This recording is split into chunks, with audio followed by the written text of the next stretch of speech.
Well, good morning, folks. It's been a while. It's Thursday morning. Sorry about not putting the last video I guess it's not going to be the last video of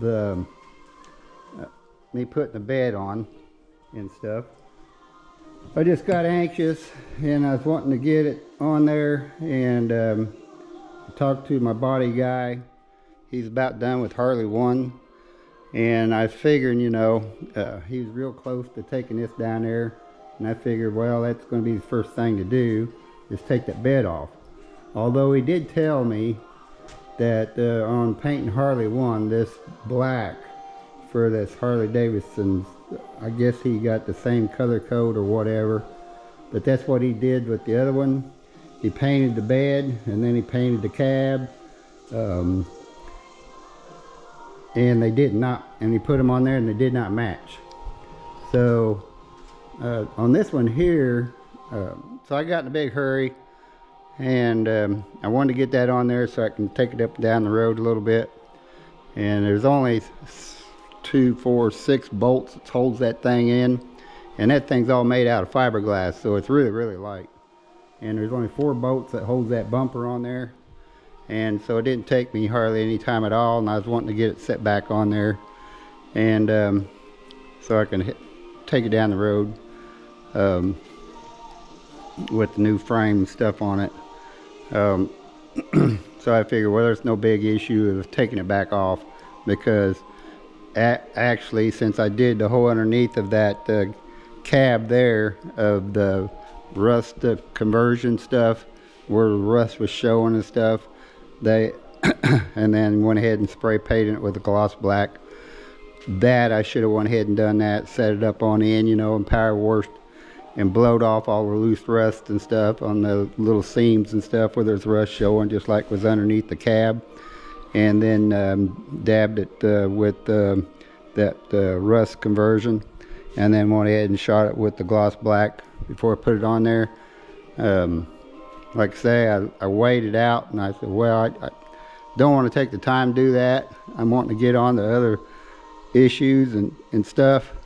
And after spending a lot of time with that and this and that, I'm kind of burnt out on it a little bit. So anyway, wouldn't have been much of a video anyway. I think if you go back in the beginning, when I started, you could see how I took that off. So with my little John Deere with the forks on with the straps, and so like I said, it wouldn't have been very long a video. I think it only took me not even a half an hour to put that on in the bumper, so no big deal. But anyway, she is together. I took it down the road there yesterday for the first drive, and shifted first, second, really good and smooth. But when it shifted up in the third, I mean, there was a lot of vibration, and shifted up in the fourth, more vibration, usually at a lower RPM. I did a Google search on it. Well, I came back and it was low on transmission fluid, so it was late in the day, so I called her quits. So I come out, and I put it says you could check it cold with it running, and I did, and I went ahead and added a little bit to it. Then I went ahead and took it for a drive, and it was better, but it still had that vibration in it. Usually at a low RPM, when it first shifts in, a low RPM, but usually when you get up to a little speed where it kind of matches, that goes away. So I took it down the road about a couple miles and brought her back and checked the fluid level in it again, and overall I think I put probably a quart, maybe just a shade over a quart in it to bring it back up to full. And I went ahead and took it down the road again, and it still does that. Shifts real good first, second, going in the third is when you got that, and then of course fourth, same thing. And so I'll do some more search on it. I'll call a transmission shop and give them a call and ask them. But on my Google search, what I found out was the guys had the same thing. They said it was a torque converter not wanting to fully lock up, kind of going in and out and in and out. It would cause that vibration and stuff. And a lot of them, they said they went ahead and changed the fluid and filter. Hard telling how long it's been since that fluid and filter has been changed in that. I did drive this truck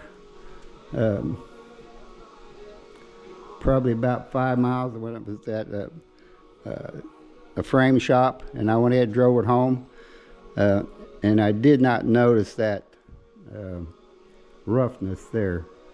So I think by sitting has a lot to do with it or whatever. So, and I'm sure there's air in the system, I don't know, but anyway, I'll do more research on it and stuff. And but I wanted to go ahead and tackle this. I finally got the title on that yesterday, and this is August the 22nd, and I bought that in an auction Father's Day. So I've been waiting that long for the title for that thing. So I finally got the title. I went ahead and found some tires on Marketplace, and that's what I'm getting ready to do now. Those traction tires, this is how they did that. And see, these tires are like brand new. So what my plans are, and then those traction tires on the inside, they did the same thing on the other side. Well, those traction tires, they're shot. I mean, they're weather cracked, and this one had a big old bulge coming out on it. So my plans is take those off and put them on the front, and take those inside rims, and with those rims, and I got another set of traction tires that I bought off Marketplace this past weekend. So I'm going to take it down, take them down and get them transferred over. And there's high dollar tires. They had 3 like brand new, and one was pretty well shot. So I'm not figuring out what the deal here is with it. So anyway, I need to buy one more tire basically to match them up. And I did a Google search this morning. Those tires are $300 and some a piece. So shoot. So I'm going to check with my tire guy down there when I go down there.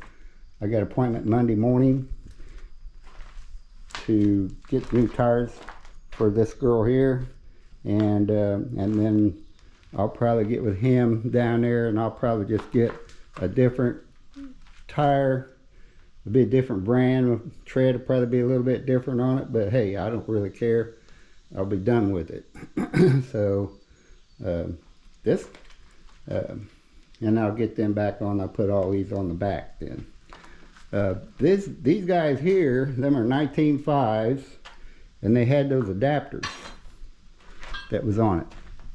I mean, tell you, with those things and with the rims and the tires, they was dang heavy. So, but the guy told me that it was a railroad pickup truck, an F-350, Ford F-350, and it was a railroad truck. So evidently it was one of those that went up and down the rail.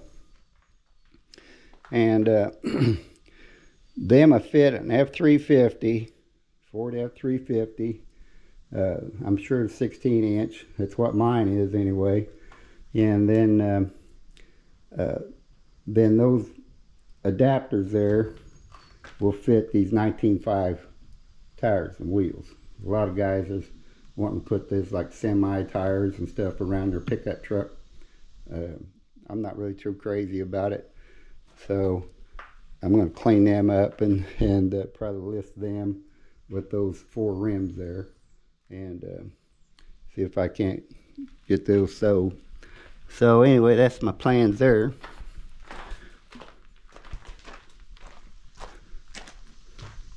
So I'm in the midst. I went ahead and that thing is a heavy dang truck, you know. I was going to trust my floor jack, or my floor jack wouldn't lift it. And it was 2 1/4 ton.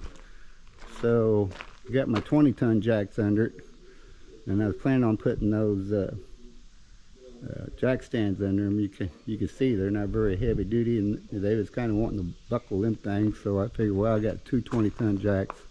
I'll just go ahead and leave the jacks under it, and then I got another jack in there. I'll jack the front end up one side at a time or whatever. But this is what I'm working on right now. I want to get these front guys off. And what it is about those chrome lug nut covers, they're nice and neat and everything like that, but give you a little advice. I'm not wrong. The sun's shining right on you. Camera don't like sunshine on it. So anyway, give you a little advice. Whoever's got these guys is to take them off once in a while and spray some lubricant or something on the back,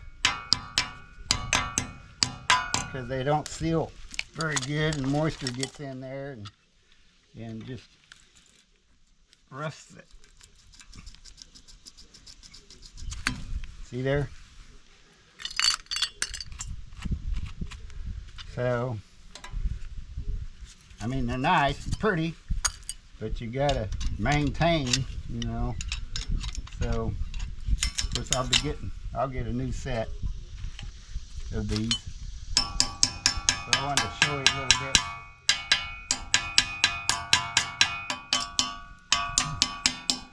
How they rust.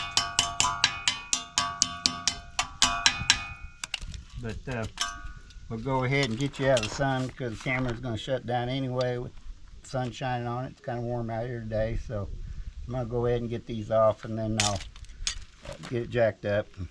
So those tires are shot. Get it jacked up, and then go to work on getting the wheels and tires off of it. Alright, we'll come back. GoPro, stop recording. GoPro, stop recording.